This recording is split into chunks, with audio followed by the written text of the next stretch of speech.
What's up, guys? Okay, so today we're going to talk about one of Grace's favorite subjects aside from murder, but it will still involve murder. We're going to be talking about conspiracy theories and pop culture. Okay, so Vulture compiled this awesome article of 70 of the greatest pop culture conspiracy theories, but we're just going to be examining one today. One that is very near and dear to me. But if you guys like it, and if Grace appreciates it, we might be able to do more in the upcoming weeks. But this one, I wanted to start it off with one that I really appreciate, really like love. the video, because I want to do more of these. I already know. Definitely like the video. Share it with your friends. We're going to be talking about legendary director-writer Stanley Kubrick. On board. Okay, so there's an awesome documentary about Stanley Kubrick's death, but I will not get into that. But instead, I'm going to talk about Stanley Kubrick's body of work first. As you know, he directed one of my favorite movies of all time, Full Metal Jacket. That was the first time I ever saw Stanley Kubrick's work, and I was like, this is definitely inappropriate for a 13-year-old to see. But also, it stuck with me. Clockwork Orange was amazing.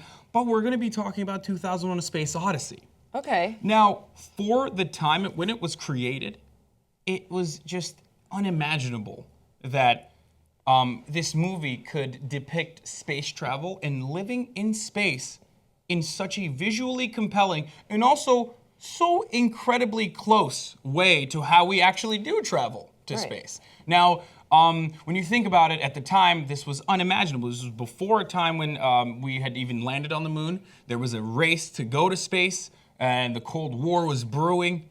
And the ongoing theory is that, amongst conspiracy theories, is that Stanley Kubrick, because he was so good with his work on 2001: A Space Odyssey, actually was responsible for staging the moon landing. Now, you've heard of this before, right? The conspiracy theory that the moon landing was staged by the government in an effort to kind of diminish the capacity of Russia, in an effort to go, boo-hoo, Russia, you lost. We went to the moon. Now, this is it's such a difficult thing that we still, to this day, haven't really gone back. I mean, we have, but it's an incredibly difficult mission to undergo, even with current society's technology.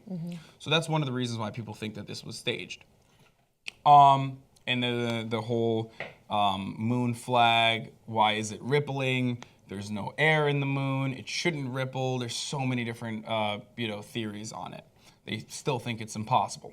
Now, having said, why did I mention that? Well, we're going to talk about Stanley Kubrick's untimely death. Okay. Stanley Kubrick, his last work before he died, is another one of my favorite movies called Eyes Wide Shut with Nicole Kidman and Tom Cruise.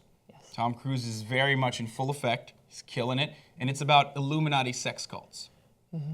Now, we kind of know, or at least I personally know, that there are different forms of Illuminati sex cults in a way that we believe it to exist within society. One of them is because they're more public about it now. There's one called Sanctum. I've attended a sex orgy in the Hamptons one time. I told you about this before. I attended, but I didn't participate. But that shouldn't be allowed. I know that it's not as secretive as it once was. Can I just ask a quick question? What? So how they host these sex orgies, I'm just hung up on this for a second. Okay. They host sex orgies and you don't have to participate, but you can attend just to be like a voyeur? Well, I think first of all, maybe I get off on being a voyeur. And the whole concept behind these sex parties is that it's uninhibited by societal norms. So you can do whatever you want. If you want to have sex with like 3 girls at the same time, you can do that. If you want to have sex with 10 guys at the same time, you can do that. Yeah, but what if you just want to so I could just go in with a snack and just be just here to watch? Yeah, that's how you get your rocks off. Now, Sanctum, for example, is kind of an Illuminati sex party version that's more public. And they have it in Beverly Hills. It's in a mansion somewhere in the Holmby Hills, actually. It's a very expensive piece of real estate where the membership for the year, I believe, is around $60,000. Same. And more than we make. So wait, what does this have to do with Stanley Kubrick? So what they're saying is that Stanley Kubrick became a part of the Illuminati as we know it. The sex Illuminati? Just the Illuminati. Okay. Once he staged the moon landing, and he was very hooked up with the government. He made a lot of money doing this and keeping it a secret, and it opened up it opened up this completely different side of society for him, the highest of socioeconomic elites. And within his experiences there, he realized, oh my God, these guys do a bunch of crazy shit. I'm going to make a movie detailing the Illuminati sex cult part of that. And that's what they believe was the premise of Eyes Wide Shut. It was a realistic depiction of the Illuminati sex cults that occur behind the scenes, and Stanley Kubrick was killed while making the movie. And you think, or people are saying that it was a result of him diving too deep into the Illuminati sex cult that he was killed off? Absolutely. What was the cause of his death? Heart attack. Heart attack. Okay. You be the judge. Okay, so, yeah, I mean, look, and then obviously it goes back to every single conspiracy theorist cannon fodder. Global synergy, globalism. Like the Illuminati, what do they want to do? The Bilderbergs, the Rothschilds, they get together and they want to have a one world government that they control.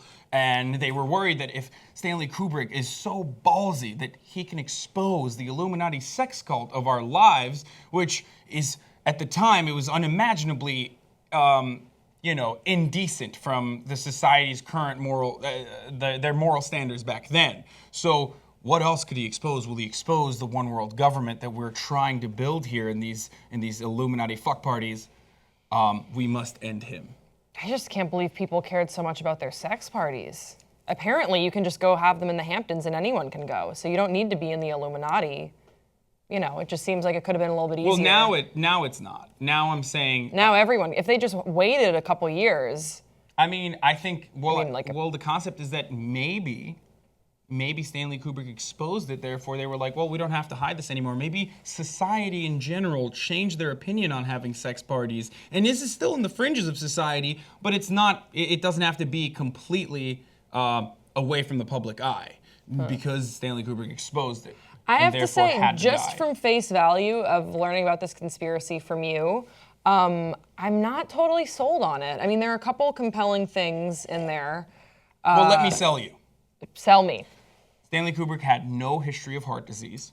Okay. He completely had a chain smoker since hey, he was 16. Hey, a lot of people chain smoke. Every picture he's in, he's chain smoking cigarettes. Okay, everyone smoked back then, Amir. I don't want to hear it. I don't want to hear it. He works for the Obama administration. Stanley Kubrick is my favorite director. Mine too. Okay. I've been to his house. I've been to his grave. Okay, listen. Make out. Oh. Yeah, to spit on it because you want the one world government to continue. I see what you're doing here, and it's not appropriate. Okay, we're going to talk about another thing. He had no history of heart disease, was very healthy prior to his passing. Now, this is all very real information because theghostdiaries.com told me so, Amir. I was going to say, it's very real information. Black helicopters! Okay, and by the way, but the one part about his death that's mysterious is that he died after submitting his first cut of the movie to Warner Brothers. I hear you. That's what he did. I hear you, Hassan. Or did Warner Brothers see the first cut and think... He made a movie and then died. Hassan, I hear you. You know me in conspiracies. I want to go with you on this one, but anytime someone dies ever, there's always going to be, you could look at something that's suspicious about it, or something that's like, how convenient, like my grandmother died of a spider bite, of like a really, really rare spider. So you could even say something like, oh, like this rare spider just happened to be like, you know what I mean? You could, just saying that. Tell me this!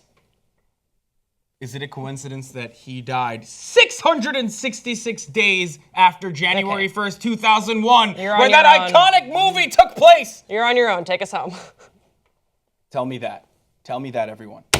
Here at Pop Trigger, we seek to give you answers to very real questions. I can't believe that Grace walked away.